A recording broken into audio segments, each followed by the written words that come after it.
వద్దు వద్దు, నన్ను వదిలే. మా నుంచి తప్పించుకోవటం అంత సులభం కాదు. నేను పరిగెత్తి అలసిపోయాను. ఏం కావాలి? నీ ప్రాణం అక్కర్లేదు, నీ ఆస్తి అవసరం లేదు. ఏదో అవసరానికి 2000 అప్పటిలా చంపేపోతున్నాడు జీవాజీ.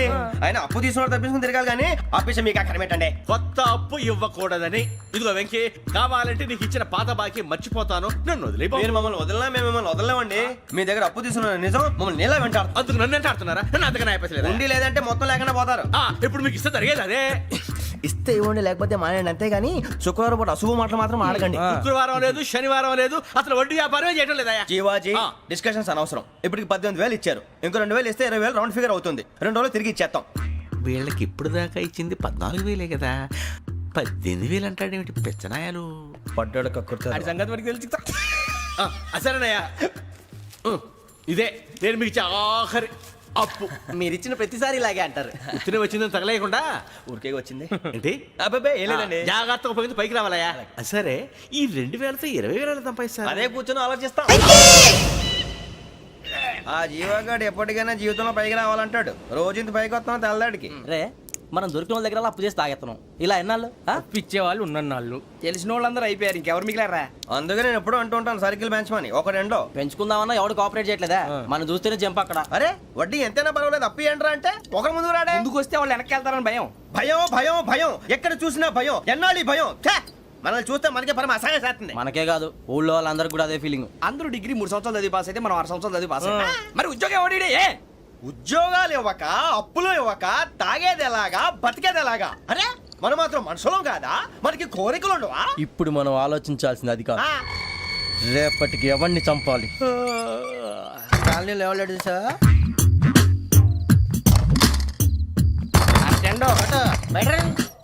నువ్వా వెంకీ? ఏంటి వెంకీ ఈ టైంలో వచ్చా? నీతో మాడే పని ఉంది, దా చెప్తా. ఏ బాగా నిద్రొస్తుందా? సరిగానే రే, నువ్వు మమ్మల్ని చూసే తలిపేసావా? మామూలుగా వేసాను. మామూలుగా వేసేవాడివి. మేము రావడానికి 1 నిమిషం ముందో, మేము వెళ్ళాక 1 నిమిషం తర్వాత వేయాలి కానీ బిలాల్ రాజా, నాకు నిద్ర వచ్చి పడుకుందామని తలుపేసుకున్నాను. అయినా నా ఇంటి తలుపులు నేను అడిగేసుకోవాలంటే తప్పు చేసిన కాక ఇంకా గేర్ సమాధానం చెప్తావా? మీ ఇంట్లో పెళ్లిడికి వచ్చిన ఆడపిల్లలు ఎదురున్నారు. ఇదిగో అమ్మాయిలు, మీతో ఎప్పుడైనా యథాశాలు వేసానా? విన్నారా? అడుగు తలుపులు వేసావు. అనవసరంగా గొడవ ఎందుకు ఇక్కడి నుంచి వెళ్ళండి. గొడవ? మీ ఇంటి మీద పడి ఎప్పుడైనా గొడవ చేశానా బిని గారు? లేదు బాబు. విన్నారా? చెప్పు, మమ్మల్ని చూసి తలుపులు ఎందుకు వేసుకున్నావు? అరే మాకు అప్పించిన వాళ్ళు కూడా మమ్మల్ని చూసి ఎప్పుడు తలుపులు వేసుకోలేదు. ఏం చేయాలి? మరి నువ్వు ఎందుకు వేసుకున్నావు? బాబు టప్ అయిపోయింది, బుద్ధి తక్కువ వేసాను చాలా. అంటే మా మోకాల మీద తలుపులు వేసామని ఒప్పేసుకుంటున్నావు? ఒప్పుకుంటున్నాను. సరే ఇప్పుడు చెప్పు, మా మొఖాల మీద తలుపులు వేసేంత తప్పు మేము ఏం చేసామరా? తప్పైపోయిందని అంటున్నారు కదా, వదిలేయండి బాబు. అదే తప్పు మేము చేసి మమ్మల్ని వదిలేయమంటే మీరు వదిలేస్తారా బిని గారు? తప్పని ఒప్పుకుంటున్నాడు కదా అయ్యా. ఇప్పుడు టైం 11 అయింది, వెళ్ళి పడుకోండి. 11 అయిందా? కొమ్ము ఉంచాడు కదా. నాకు సంబంధం ఏంటి? ఉంది, సంబంధం ఉంది. 11 గంటలకి నా క్లోజ్ ఫ్రెండ్ ఢిల్లీ వెళ్తున్నాడు. 5,000 అప్పిస్తానని ఎయిర్పోర్ట్ రమ్మని చెప్పాడు. నీ గొడవలో పడి ఆ సంగతే మర్చిపోయాను. ఇప్పుడు నాకు జరిగిన నష్టానికి భర్తీ ఎవరు చేస్తారు? మీరా మీరా మీరా? ఎవడు పడితే ఎందుకు చేస్తాడా భర్తీ? భలే వాడి నువ్వు. తప్పు ఎవడు చేసినా వాడు చేస్తాడు. దానికి కారణం ఈ 10 మనిషే కదా.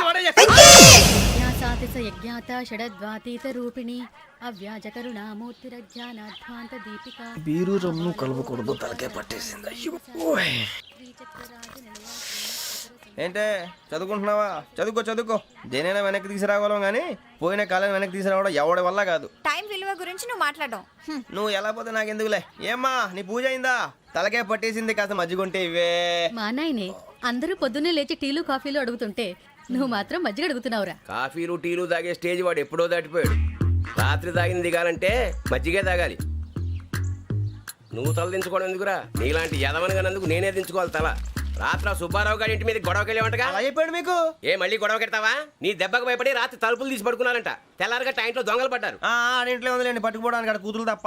ఎన్నాళ్ళు ఇలా బేవర్స్గా తిరుగుతావురా? ఇన్నాళ్ళని ఏం ఫిక్స్ అవ్వలేదండి. చిచి నానా, అమ్మా, కంబైన్ స్టైల్స్ కి ఫ్రెండ్స్ ఇంటికి పిలుద్దాం అంటే వీడికి భయపడి ఎవరు రావడం లేదు. నేనే చేశానే? వాళ్ళ వంక అదోలా చూస్తున్నావంట. గొప్ప ఫిగర్ అని అదోలా చూస్తాను, ఏదో మోహాలు వేసుకొని. చదిగా ఆ గొంతు ఆ వాలకం చూడలేకపోతున్నాను రా బాబు. చిన్నప్పుడు వచ్చి నా అలాగే ఉన్నావు, తెగ ముడిచిపోయారు. ఇప్పుడు నచ్చట్లేదు నాన్నగారు మీకు? నేను యదవలతో డిస్కస్ చేయను. నేను చేస్తాను. మీరు చెప్పదలుచుకుంది ఏమిటో చెప్పండి. ఇంకా చెప్పేదే ఉంది. నువ్వు ఇలా గాలికి తిరుగుతుంటే నేను తిండి పెట్టలేను. నాన్నగారు ఇప్పుడు శుక్ర మహాదశి 4వ పాదంలో ఉంది. నేను ఇప్పుడు ఏం చేసినా కలిసి రాదు. శనిగారు సెంటర్ లో కాసేసి నన్నే చూస్తాడంట. వాడు అలా సైడ్ అయిపోయి నేను ఏదో ఒకటి అవుతాను కదా, మీరు కంగారు పడకండి. ఇవన్నీ ఆ జగదాంబ చౌదరి గారు చెప్పాడా? వా జేసీ గారిని గాడు గిడు అనకండి బాబు, మీకే మంచిది కాదు. అబ్బా ఊరుకోండి, ఎవరి నమ్మకాలు వాళ్ళవి. ఎరా ఇంతకీ ఆ శనిగాడు సైడ్కి ఎప్పుడు వెళ్తాడంట? నేను పోయా. నువ్వు సెంటర్ లోకి రావాలమ్మా. మరి ఆ గురువు సెంటర్ లోకి ఎప్పుడు వస్తాడంటావు? అవన్నీ మనకి తెలుస్తాయి అంటే జేసీ గారు తెలుస్తాయి. నాన్నగారు ఒక 1000 రూపాయలు ఇవ్వండి, దక్షిణ నుంచి అన్ని అడిగేసి వస్తాను. ఎదిగిన కూతురు గుండెల మీద కుంపటైతే నీలాంటి బేవార్స్ కొడుకు క్లైమోర్ మైన్స్ లాంటి వాడు దరిద్రుడా. ఆ జేసీ గారు పోయాక వీడు నేను అమ్మ నువ్వే ఫీల్ ఓకే. ఆయన కావాలని అంటున్న మాటలు కాదు, ఆయన దేవుడు. కానీ ఆ శనిగాడు ఆడి కాన్సన్ట్రేషన్ అంతా నా మీదే పెట్టేశాడు. మరి ఇప్పుడు ఎలాగరా నాన్న? ఆ పని మీద డబ్బులు అడుగుతుంటే నిసుక్కుంటున్నాడు. పోనీ నువ్వేనా ఇవే? నా దగ్గర కూడా లేవురా.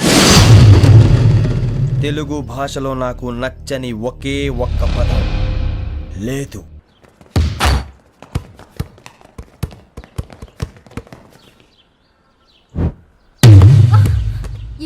అరే సోరే బాల్ తీసుకురారా. సారీ ఏదో పరప బాలి. బాస్కెట్ బాల్ మాలాంటి వాళ్ళు ఆడాలి. మీలాంటి మాసిన కొడుకులు ఆడితే ఇలాగే ఉంటది. ఇలాగే ఇలాగే ఇలాగే ఉంటది. అమ్మాయిల ముందు ఫోర్స్ కొడతావా? ఆహా, అయితే నిన్ను కొడతా.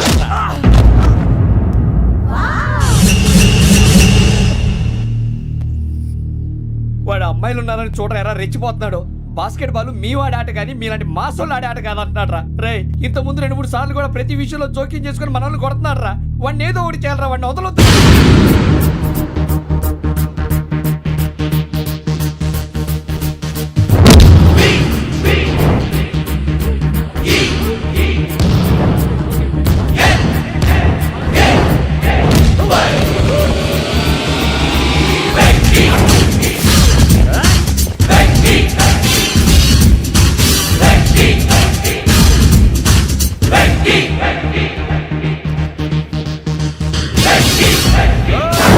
ఆడపిల్లలంటే ఎవరికైనా దెబ్బ తగిలితే అయ్యో అంటారు, మీకేమో ఎవరైనా కొడితే కామెడీ. కొట్టినోళ్ళు మీ దృష్టిలో హీరోలు. ఇప్పుడు నేను పచ్చడి కొడేస్తాను, నేను హీరోని అయిపోతానా? ఏంట్రా రెచ్చిపోతున్నావు? మాకు ఛాన్స్ ఇవ్వా? అసలు వచ్చిందే నీకోసం. మా ఓటు బ్యాక్గ్రౌండ్ తెలియక ఆడమే చేసావు. ఇప్పుడు నీకు అప్పుడు అయిపోతున్నా రే. వాడి బ్యాక్గ్రౌండ్ సరే, అసలు నీ బ్యాక్గ్రౌండ్ ఏంట్రా? నాకు సెపరేట్ బ్యాక్గ్రౌండ్ అంటూ ఏం లేదురా. నేను ఎక్కడ నిలబడితే అదే నా గ్రౌండ్. అంత పుడింగువా? తెల్దా?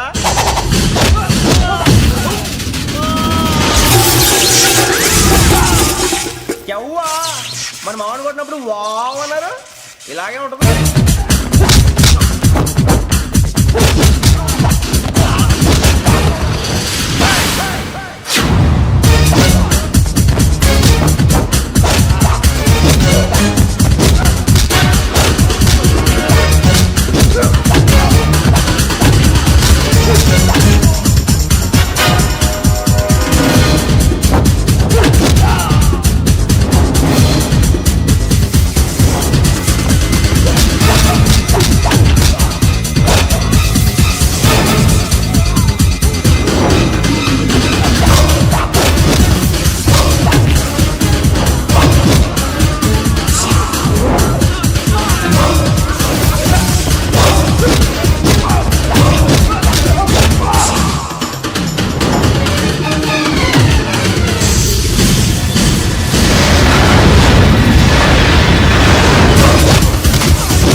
సూర్యబాబు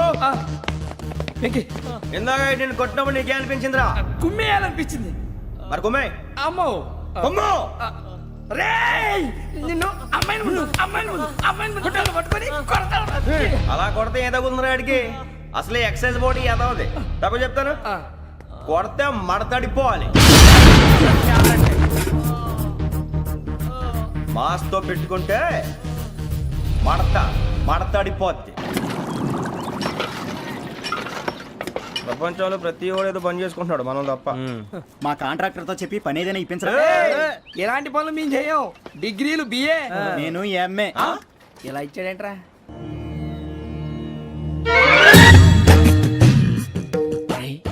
కళ్ళు మూసుకునే ఉన్నాడు, కొంపదీసి నిద్రపోతున్నాడేంటి? ధ్యానం కళ్ళు మూసుకొని ఎవరినో కాంటాక్ట్ చేస్తున్నారు. అవునా? అబ్బా. రామ్ ప్రసాద్, నీకు నిజం చెప్పాలంటే బాధగా ఉంది, కానీ చెప్పక తప్పదు. ఎందుకంటే అది నిజం కాబట్టి. Correct sir, correct. ఏంటి సార్ అది? నీకు 40 ఏళ్ళు వచ్చే వరకు కష్టాలు తప్పవు. గురుజీ, అవి మామూలు కష్టాలు కావు, అష్ట కష్టాలనే చెప్పాలి. ఉదాహరణకు అవి ఎలా ఉంటాయంటే, దొరక్క నీకు ఫుడ్ దొరికితే అది నీ నోటికందే లోగా నీ కాలో నీ చెయ్యో తగిలే మట్టిపాలైపోతుంది. నీ వాకలికి తట్టుకోలేక అప్పు కోసం ఎండను పడి వెళితే అక్కడ తాళం వేసి ఉంటుంది. మరో కఠోరమైన నిజమేమిటంటే, నీ దరిద్రాన్ని చూసి భరించలేక నీ భార్య లేచి వెళ్ళిపోతుంది. ఒక్కతేనా ఎవరితోనన్నా? తప్పు. అతని దురదృష్టాన్ని చూసి ఎగతాళి చేయకు రమణ. Sorry sir. ఇదయ్యా రాంప్రసాద్, నువ్వు ఈ 40 ఏళ్ళు ఈ నరకాన్ని అనుభవించక తప్పదు. 40 ఏళ్ళ తర్వాత అలవాటైపోతుంది. ఇక నువ్వు వెళ్ళొచ్చు. ఏమో వెంకటేశ్వరరావు, కులాసైనా రమ్మన్నారట. నీకు శుభవార్త చెబుదామని పిలిపించాను. ఏంటి గురుజీ? నీకు శుక్రమహాదశ ప్రారంభం అవబోతుంది. అంటే సరిగా సెట్ అయిపోయినట్టేనా? ఆల్మోస్ట్ అయిపోయినట్టే. మీరంతా టోపీలు పెట్టుకునే ఉద్యోగాలు కూడా చేసుకుంటారు. ఇప్పటిదాకా మేమందరికీ టోపీలు పెట్టాం కానీ మాకు మేమే టోపీలు పెట్టుకుంటాం ఎప్పుడు అనుకోలేదు గురుజీ. అదే విధి. మరి ఇప్పుడు బిల్ల బంటోతు నుంచి బీట్ కానిస్టేబుల్ వరకు అందరికి నెత్తిమి టోపీలు ఉంటాయి. అందులో ఏ ఉద్యోగమో? ఎస్ఐ గారు కూడా టోపీ పెట్టుకుంటారు తెలదా? ఏది మన చదివే చదువులకు ఎస్ఐ ఉద్యోగాలు ఇస్తారేంటి? గ్రహాలు శాసిస్తున్నప్పుడు చదువులతో పని లేదు. ఏబిసిడీలు చదివినా చాలు మీ జీవితాలు విచిత్రమైన మలుపులు తిరుగుతాయి. మీకు విపరీతమైన ఫాలోయింగ్ వచ్చేస్తుంది. మీరు చాలా ఫేమస్ అయిపోతారు. వింటానికి చాలా బాగుంది. ఇప్పుడు మమ్మల్ని ఏం చేయమంటారు గురూజీ? ఏమీ చెయ్యదు, వెయిట్ చేయండి. కాలం కలిసి వస్తే అదృష్టమే మిమ్మల్ని గేలం వేసి పట్టుకుంటుంది. అంతవరకు వెయిట్ చేయండి. వెయిట్ చేసి కొంచెం వెయిట్ కూడా పెరిగింది. అయినా పర్వాలేదు, వెయిట్ చేస్తాం. అందాక ఏ అప్పు సపోర్ట్ చేసుకుని తాగుతాం, బ్రతుకుతాం అన్నట్టు. అప్పు అంటే గుర్తొచ్చింది. అప్పు మీద మీ అభిప్రాయం ఏంటి గురూజీ? ఏంటరా ఇంత నుంచి మీకు ఎదుగుతున్నాను రా. ఇక్కడేం చేస్తున్నారు? మన టైం బాగుందిరా. ఎవడన్నా అప్పిస్తున్నాడా ఏంటి? కాదురా, ఉద్యోగాలు ఇస్తారమ్మన్నాడు. గురూజీ చూసారా, చౌదరిగా చెప్పింది నిజమే. మరి శుక్రమాదేశ్ మొదలైంది. ఇంతకీ ఎవరా మహానుభావుడు? నమస్కారం. అయినా నేను చెప్పింది. ఆహా, సాక్షాత్ ఎంప్లాయ్మెంట్ ఎక్స్చేంజ్ నడుచుకుంటూ వస్తున్నట్టు ఉంది. పదండి పట్టేద్దాం. నమస్కారం సార్. నమస్తే. వీలే సార్ మా ఫ్రెండ్స్. నమస్తే. నేను చెప్పానుగా, భగవాన్ గారు. ఆహా, పేరులోనే దేవుడు ఉన్నాడు. లోపల కూడా పాజిటివ్ థింకింగ్ ఎక్కువ. ఇంతకీ మీరు ఇండియానా చైనీసా? India sir. మా ఫేస్ చూస్తారు అనిపించలేదు మీకు? భలే కామెడీ ఫీల్ లా ఉన్నాడు. నేను అడిగేది ఇండియన్ రెస్టారెంటా చైనీస్ రెస్టారెంటా అని. నేనేది ఓపెన్ గా డిస్కస్ చేయను కదా. పేరు చూసుకుల్లో డిస్కషన్ పెడతాడు అనుకుంటే వీటేంట్రా హోటల్ అంటున్నాడు. బాబు ఎట్ ఫీల్ అవుతున్నాడు. అంతా మీ ఇష్టం ఉంటున్నాడు సార్. ఫస్ట్ చైనీస్ రెస్టారెంట్ కి వెళ్దాం. నెక్స్ట్ అక్కడ డిసైడ్ చేద్దాం. చాలా ఇబ్బంది పడుతున్నట్టున్నారు. నువ్వు చేత్తో తినే బాబు. నేను జనరల్ గా చైనీసే ప్రిఫర్ చేస్తాను. ఫ్యాట్ కంటెంట్ తక్కువ ఉంటది కదా. రేపు నుంచి మేము కూడా ఇదే ఫాలో అవుతాం. ఇంతకీ మీకు స్టీల్ ప్లాంటా, షిప్ యార్డా, ఏషియాడా, జింక, బంకా? బంకా, హెచ్పిసిఎల్. ఇవన్నీ దేనికి సార్? దేనికేంటి? ఉద్యోగం చేయడానికి. మీకు ఎందులో కావాలో చెప్పండి. నేను అమలపోతున్నారా? ఏంటయ్యా డిస్కషన్స్? మాకు నీ ఛాయిస్లు ఉంటాయి అనుకోలేదు. మీరు సడన్ గా జింకు బంకు అంటే సింక్ అవడానికి కొంచెం టైం పట్టింది. అదే అదే జేసీ గారు టోపీలు పెట్టుకుని ఉద్యోగం అన్నారుగా. వీటిలో టోపులు పెట్టుకునే జాబ్లు ఎక్కడ ఉన్నాయండి? అన్నిటిలోనే ఉంటాయి, వాటిలో కూడా ఉంటాయి. వాచ్మెన్ ఉద్యోగం కావాలా? ఇంతకీ మీరు అనే జాబ్ ఏంటి సార్? నేను చెప్పేది టోపులు పెట్టుకునే ఉద్యోగం కాదు, టైల్ కట్టుకునే ఉద్యోగం. అది టైల్ కట్టుకోవటం మాకు రాదు. వాళ్ళు కడతారులే. ఇంతకీ మీకు జిఎం కావాలనా, ఏ జిఎం కావాలనా? అట్లా పిలుస్తున్నాడు చూడు బాబు. జిఎం అడిగితే ఎలా ఉంటుందంట? ఏజీఎం అంటే వెంటనే కొంచెం పెద్దదిగా ఉంది. అడుగు. ఏజీఎం ఇప్పించండి సార్. అనుకున్నాను నువ్వు ఇది అడుగుతావని. జిఎం అంటే జనరల్ మేనేజర్, ఏజిఎం అంటే అసిస్టెంట్ జనరల్ మేనేజర్. తూచండి, మాకు జిఎంఏ కావాలి సార్. అది సరే కానీ భగవాన్ జీ, ఈ ఉద్యోగాలకి టోపులు పెట్టుకుని వెళ్ళొచ్చా? నీ ఇష్టం వచ్చినట్టు వెళ్ళొచ్చమ్మా. అయితే నాకు జింక్ లో నాకు స్టీల్ ప్లేట్. నాకు బంకులో గానీ. కన్ఫ్యూజ్ చేయగానే ఆయన్ని అందరికీ ఒక చోట ఇప్పించండి సార్. కలిసి పని చేసుకుంటాం. జీతం ఎంతండి? 30,000 అంటే 40,000. వడ్డీ ఎంత? అప్పు కాదయ్యా, నీకు ఇచ్చే జీతం. అంటే తిరిగి ఒక్కలేదా? ఫ్రస్ట్రేషన్ లో ఉన్నట్టున్నాడు. అవునండి. నువ్వు ఇచ్చిన వాళ్ళు తీసుకోరు. మాకు అవసరం కూడా అదే. అంతేకాదు ప్రతి నెల గ్రాట్యుటీ, పిఎఫ్, సిఎఫ్. బియ్యం కూడా సార్? ఏ నువ్వు యాక్ట్ చేస్తావా? భగవాన్ జీ, మీరు ఇదంతా ఎందుకు చేస్తున్నారు? ఊరికే మాత్రం కాదు, నేను మంచోడని చెప్పి నా కారు పెట్రోల్ లేకుండా వెళ్తుందా? వెళ్దాం. నేను ఇచ్చుకోవాల్సినవి ఉంటాయి కదా. ఇలా చూడు, అందుకని ఉద్యోగానికి వాళ్ళ ఆకారం తీసుకుంటా. మా గెటబుల్ చూసి మీరు అపార్థం చేసుకుంటున్నారు. మాకంత పొజిషన్ లేదండి బాబు. పోనీ నలుగురు కలిసి ఉద్యోగం చేసుకోవచ్చా? మీ దరిద్రం నాకు అర్థమైంది. థ్యాంక్స్. మీ నలుగురు కలిసి ఓ ₹1,00,000 ఇవ్వండి చాలు. నేను నమ్మనరా, డబ్బుల విషయంలో అసలు నమ్మను. నాన్నగారు మీరు అలా అంటాం భావ్యం కాదు. ఏదో జేసీ గారి సిఫార్సు వల్ల శని గారు సైడ్ అయ్యి శుక్రవారం మొదలైంది. ఉద్యోగం దానంతటి అదే వెతుకుంటూ వచ్చింది. అందుకని ఇంకేం కావాలో చెప్పండి. స్టీల్ ప్లాంట్ లో జీఎం అని పెద్ద పోస్ట్ అమ్మా. జీతం 30,000, నెల నెల ప్రమోషన్లు, సిఎఫ్లు, డిఎఫ్లు, పిఎఫ్లు, బిఎఫ్లు. ఇవన్నీ నువ్వు చదివిన చదువుకే. అబ్బాబే దీనికి చదువుకి సంబంధం లేదండి. చెప్పాను కదా శుక్ర మహాదశ. అది దాని పవర్ అనుకోండి, ఎఫెక్ట్ ఈ అనుకోండి. రోజుల్లో కూడా గ్రహాలు ఏటా nonsense. అబ్బా ఏంటండి వాడన్న ప్రతిదాన్ని ఇలా కొట్టి పడేస్తారు. చిన్నప్పటి నుంచి లక్షల పోస్ట్ చదివించారు. అమ్మా నువ్వు లేని పోనీ పెట్టుకో. లక్షలు ఎక్కడైనా ఊరుకోరా, మాట వరుస కదాలే. ఒక 25,000 ఇస్తే వాడి జీవితం సెటిల్ అయిపోతుంది అంటున్నాడుగా. అంతగా ఆలోచిస్తారేంటండి? అమ్మా నాకు ఉద్యోగం రాగానే మీ అందరూ స్టీల్ ప్లాంట్ షిఫ్ట్ చేస్తానే. ఓకే నువ్వు చెప్పేదంతా కరెక్టేనా? నాన్నగారు మీకు అంత అనుమానం అయితే ఇవ్వకండి. సర్లే, ఇప్పటికిప్పుడు అంత డబ్బు అంటే కష్టం కానీ నా కెనటిక్ హోండా అమ్మాలి. నాకు తెలుసు మీరు ఆ నిర్ణయం తీసుకుంటారని, అందుకే పార్టీని పట్టుకొచ్చాను. బయట వెయిటింగ్.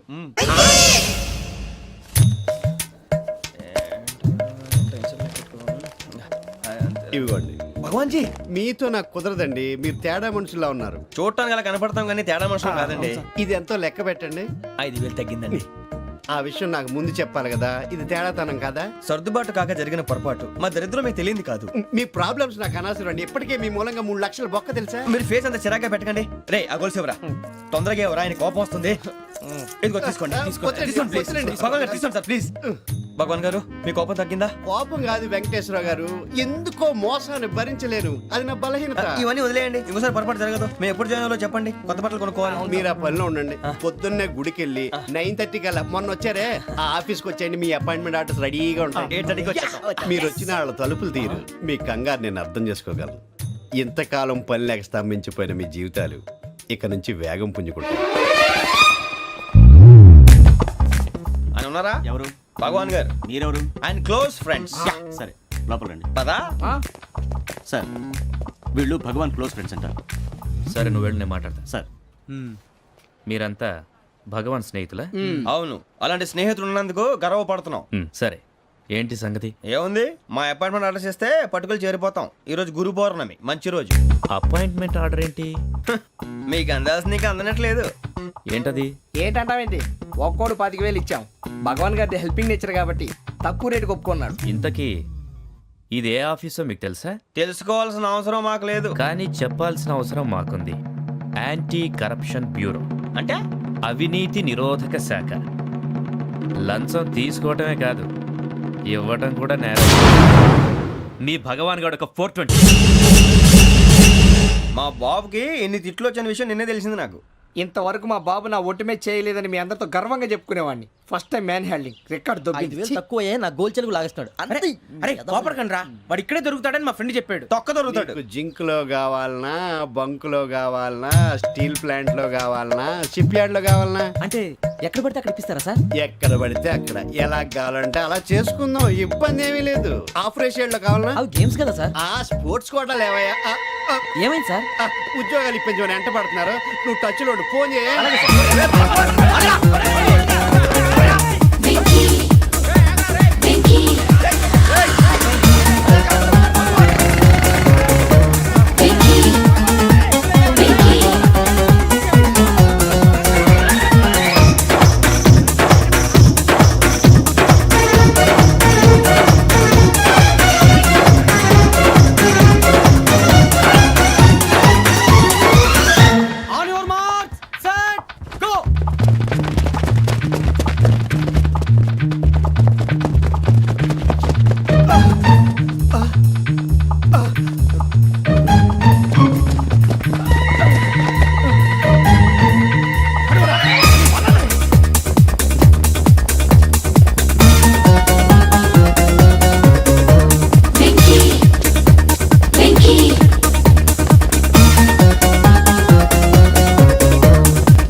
1.5 అవును సార్.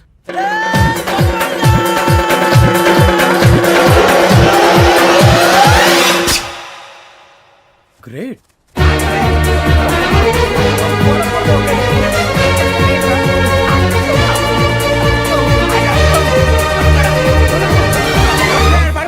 మీ నలుగురు సెలెక్ట్ అయ్యారు. దేనికి? ఎస్ఐ సెలక్షన్స్ లో మీరు ఫిజికల్ టెస్ట్ అన్ని పాస్ అయ్యారు.